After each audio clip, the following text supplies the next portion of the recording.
Operasi pasar minyak goreng murah digelar pemerintah Kecamatan Soreang bekerjasama dengan Dinas Perdagangan Kota Parepare.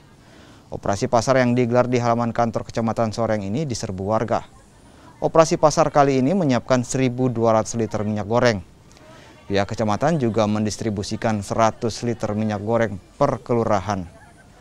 Sehari sebelum operasi pasar dilaksanakan, pihak kecamatan telah membagikan kupon untuk menghindari kerumunan. Hanya butuh 30 menit sebanyak 1.200 liter minyak goreng telah habis diborong warga dengan jatah 2 liter per orang.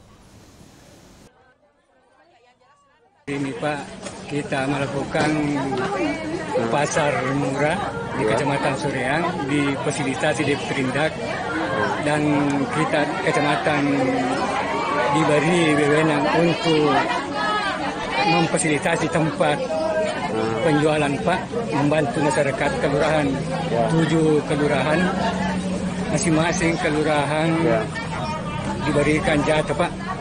Berapa jatahnya Pak per kelurahan? Kelurahan Bukit Harapan 150, kelurahan Bukinda 150, kelurahan Watas Soreang 100, kelurahan Ujung Baru 100, kelurahan Ujung Larat 100, kelurahan Lekesi 100, kelurahan Kampung Pisang 100. Sisanya itu 100 diberikan kecamatan untuk difasilitasi masyarakat yang terdekat.